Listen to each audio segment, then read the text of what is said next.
Yo como amante de la literatura creo que no hay otro libro en la Biblia que tenga par con el libro de Deuteronomio. Realmente es un libro descomunal, espiritualmente hablando.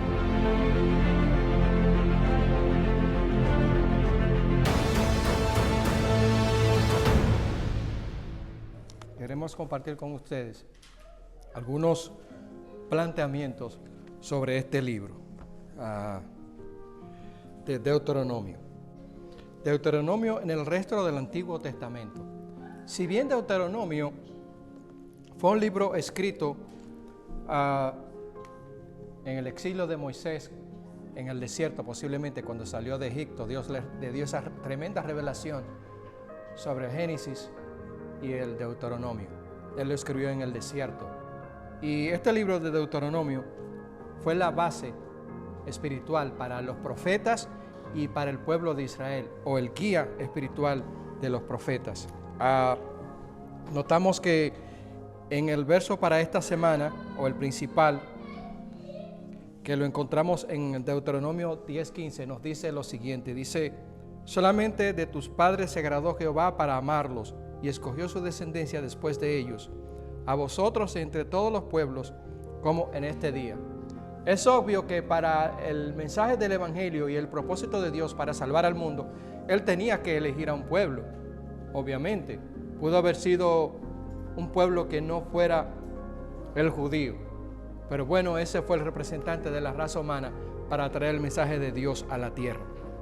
Así que solamente Dios se agradó de los padres, dice, para engrandecerlos y para ponerlos como real sacerdocio ante todas las naciones. El pueblo de Israel pasó por una etapa en que la palabra de Dios había desaparecido de sus medios. Uno de los reyes más crueles, aunque parezca paradójico, e idólatra fue el rey Salomón. Aunque al principio fue fiel a Dios, fue un hombre que cometió muchas barbaridades. Por ejemplo, construyó muchas estatuas y sitios de adoración de dioses para sus mujeres que trajo de otros países. Y toda esa parafernalia e idolatría entró al pueblo de Israel. Durante el reinado del rey Salomón también se introdujo en Israel la explotación más cruel de los obreros, porque durante la construcción del templo fue por primera vez que se conocieron los grandes salarios que tenían los constructores, y cada vez pedían más y más, y como había dinero, el gobierno del rey Salomón se lo permitía. El personaje principal de esta lección de esta semana es el rey Josías. Y Josías es un personaje que llama mucho la atención, porque Josías comenzó a gobernar desde muy niño. Cuando un rey tomaba el poder en la niñez, había lo que se llamaba regentes. Regentes eran personas que estaban al lado del rey, niño, para tomar las decisiones de adultos en cuanto al gobierno, hasta que el niño crecía y se hacía adulto y él podía tomar sus propias decisiones. Así que Josías comenzó a gobernar a Israel a la edad de 8 años, en medio de un caos espiritual. Es muy importante mencionar que Josías, este niño, era bisnieto de Ezequías. El rey Ezequías fue el primer gran reformador del pueblo de Israel. Recuerden ustedes que le pidió más vida a Dios y el Señor le concedió 15 años más de vida. Y durante el reinado de Ezequías se hizo la transformación espiritual más grande que jamás se haya visto en el pueblo de Israel. Así que Ezequías, que era el bisabuelo de Josías, y este Josías era nieto de un rey también que fue muy mencionado en las Sagradas Escrituras, que se llamó Manasés. Manasés fue el rey más cruel que ha habido en toda la historia de Israel. Él llenó a Israel de ídolos y de toda esa parafernalia espiritual para adorar otros dioses. Y Josías fue hijo de Amón. Amón, que fue un rey que murió prematuramente porque no continuó el camino de sus padres. Aunque Manasés fue un hombre cruel, se arrepintió. Cuando fue llevado a Babilonia, Dios le permitió regresar a Israel y de nuevo tomó el poder. La razón por la cual el pueblo de Israel estaba presionado a adorar a otros dioses en aquella época es la misma razón por la cual nosotros nos vemos presionados a hacer cosas que no corresponden muchas veces a nuestra creencia espiritual. Por ejemplo, la gente en la antigüedad adoraba al sol porque pensaban que el sol era un Dios que venía a la tierra y alumbraba la tierra y daba la comida a la gente o hacía que las plantas crecieran. Como es el caso, por ejemplo, de este gran imperio que adoraba el sol también aquí en América, los incas, y construyeron un templo gigantesco en Huaytantambo, en el Perú. Allí se adoraba al sol y se ponía una piedra gigantesca, y en esa piedra todas las mañanas los sacerdotes incas simbólicamente amarraban el sol para que no se fuera y durara las 12 horas que alumbra durante el día o las 24 horas. Así que cuando amanecía, allí los sacerdotes incas amarraban al sol para que no se fuera y diera lumbre y las cosechas fueran abundantes. También hoy en día, en lugar de adorar el sol, la gente adora los deportes, el cine, otros adoran las modas, otros adoran cuantas cosas hay hoy en día para distraer a la gente. Estamos viviendo en un mundo de distracción, pero un mundo de distracción increíble. Hay tantas cosas que distraen a la gente y que hace que la gente pierda el tiempo, que no están pendientes de nada. Y ese es el propósito del diablo, de Satanás, hacer que la gente se distraiga para que no piense en su salvación, ni tampoco piense en Dios. Y era precisamente el momento que estaba viviendo el pueblo de Israel. No somos mejores que ellos. Estamos haciendo posiblemente lo mismo que ellos hicieron, solo que los dioses de esta época son de otra manera. Como Dios se agradó de ese pueblo, le permitió entonces crear con ellos un pacto, con los patriarcas, los orígenes del pueblo de Israel, Abraham, Isaac y Jacob. Dios hizo ese pacto con ellos y ese pacto se continuó revelando a través de toda la historia del pueblo de Israel. Llegamos a la esclavitud del pueblo cuando ya se había formado una nación en Egipto, y Dios continuó con ellos, con el pacto, y los sacó de Egipto con mano fuerte para introducirlos en la tierra de Canaán. Pero no habían llegado bien al desierto cuando violaron el pacto, adorando un becerro de oro.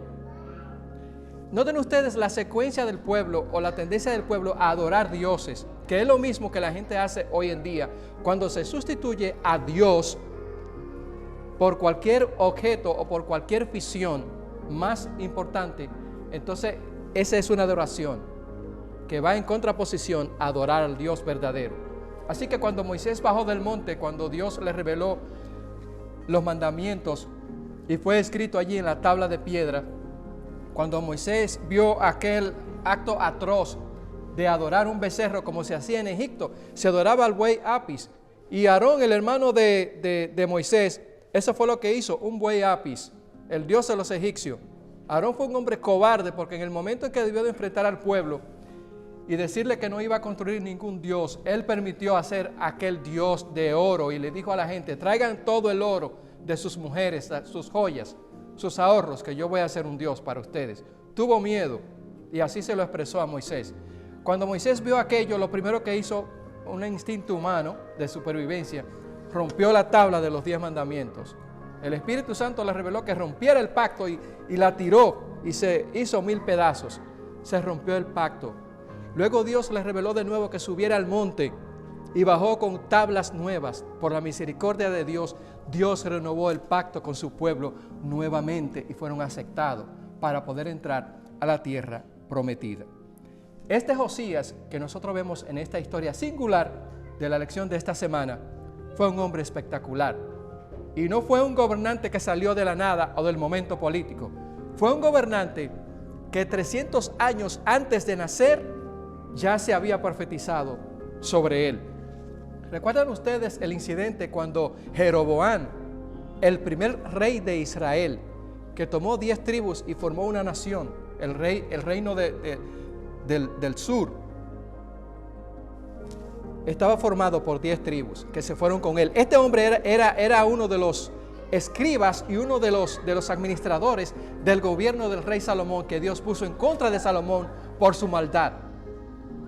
Y entonces él, para que el pueblo de Israel no se fuera detrás del templo de Jerusalén o no se fueran a la ciudad de Judá, hizo 2 altares, pero el principal de ellos estaba en la ciudad de Betel. Y cuando Jeroboam estaba allí inaugurando aquel altar para que Israel fuera a adorar, vino un profeta de Jerusalén y le profetizó diciendo: altar, altar, sobre ti caerán cenizas y serán derramadas por todo este lugar, y huesos de hombres serán derramados por todo este lugar. Porque se acostumbraba en la antigüedad que los huesos de los muertos estaban allí enterrados, se le hacían pleitesía y se le adoraban como si esas personas estuvieran vivas. Así que aquel profeta le profetizó a Jeroboam que iba a nacer un niño 300 años después de él, que iba a demoler aquel altar que él estaba haciendo. Y cuando él vio eso, se enojó mucho y le dijo a los soldados: atrápenlo, y la mano se le quedó paralizada, prácticamente allí con parálisis. Y él le rogó al profeta que le devolviera su mano, y el profeta oró a Dios y la mano le fue devuelta. Noten ustedes que este profeta es el que se le llama el profeta rebelde, porque Dios le dijo: ve, da ese mensaje, no coma pan ni te detenga en ningún lugar, ni regreses por el mismo camino. Y él hizo todo lo contrario. Un profeta adulto, más viejo que él, le reveló y le dijo: tú eres el profeta de Dios. Dios me ha revelado, o me reveló anoche, que te quedes aquí en mi casa y que coma pan. Y él se quedó en su casa, comió pan y bebió agua. Y entonces, cuando regresó a Jerusalén, encontró un león en el medio del camino que lo mató. Y cuando Josías escuchó la historia de aquel hombre, le dijo a la gente que estaban alrededor de él: dejen esos huesos tranquilos, solamente destruyan los huesos de los profetas de Baal. Y Josías dio órdenes que mataran también a los profetas de Baal. El significado de Josías en la lengua hebrea significa Dios ha sanado. Esa herida que tenía el pueblo de Israel de rebelión, de abandonar las cosas de Dios. Así que Josías comenzó a gobernar en el año 640 antes de Cristo. Lo que me llama la atención del rey Josías es que el capítulo de Segunda de Reyes, el capítulo de Crónicas, Segunda Crónicas, no se contradicen, pero tienen una versión diferente de la historia. En una aparece que Josías fue asesinado por el rey de Egipto o el faraón en Segunda de Reyes, y en Crónicas aparece como que murió en Jerusalén. Realmente Dios le había prometido a Josías que él iba a morir tranquilo en su casa, como ustedes vieron en la lección. No fue así, no murió tranquilo en su casa, porque Josías no escuchó la voz de Dios en un momento trascendental de su vida. Cuando venía Necao a pelear a la ciudad de Carquemis con el rey asirio, Josías se interpuso por el medio. Israel es una nación que está en medio de una encrucijada, o en esa época el Israel antiguo, por donde está geográficamente, por ahí pasaban todas las naciones. El imperio romano pasaba hacia el oriente cuando venía el imperio romano, el imperio otomano, el imperio asirio, el imperio griego, etc. Era un lugar obligado pasar por ahí, era como un puente hacia el continente africano, hacia el continente asiático y hacia el continente europeo. Dios, en su visión de Dios, le dio ese lugar importante geográficamente a Israel para que el evangelio se expandiera en todos los polos del mundo. Así que Josías, de manera violenta, se enfrentó al faraón Necao, y Necao le dijo: no te metas conmigo, que Dios me ha dicho que destruya a este hombre, al rey de Asiria. Y no escuchó, y fue a la guerra, al valle de Megido. Y allí dice que los flecheros, él se vistió de soldado, tiraron lanzas al aire y también lo hirieron de manera violenta. Y fue llevado a Jerusalén, donde murió, a la edad de 41 años, por ahí más o menos. Fue enterrado con sus padres. Por eso ven ustedes que la gente lloró tanto a este hombre espectacular, un hombre íntegro, pero Dios, en su infinita misericordia, hay cosas que no podemos a preguntar a Dios, como decía Saíli esta mañana, porque Dios es soberano y Él hace lo que realmente tiene que hacer. Murió cuando Dios le había prometido que iba a morir en su cama tranquilo y con sus padres, murió de manera violenta.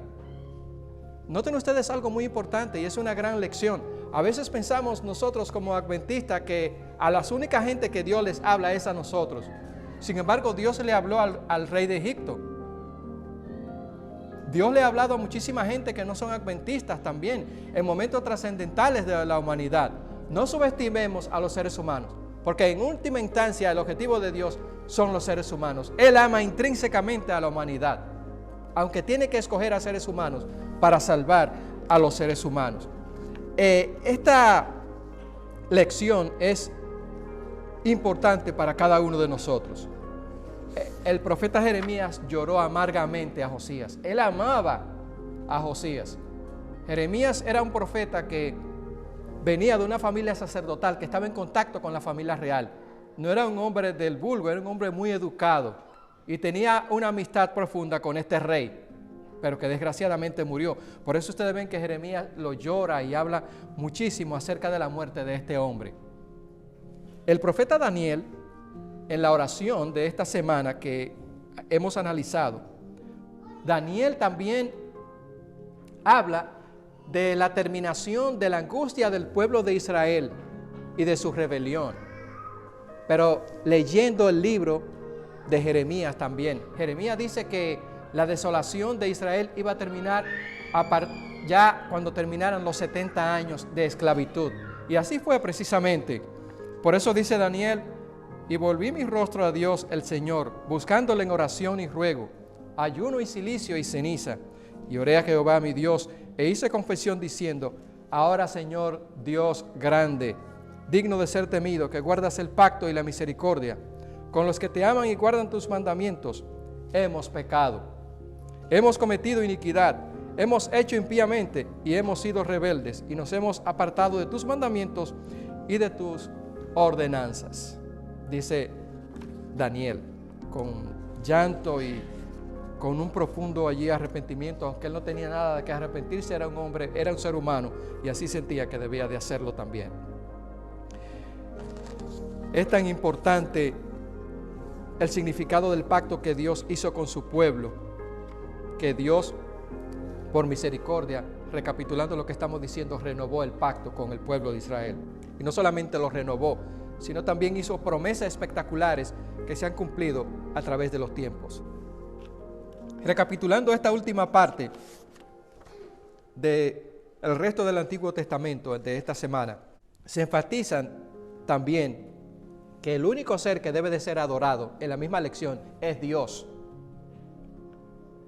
El único ser que debe de ser adorado es Dios, y Dios se lo hizo saber al pueblo de Israel en aquella época también.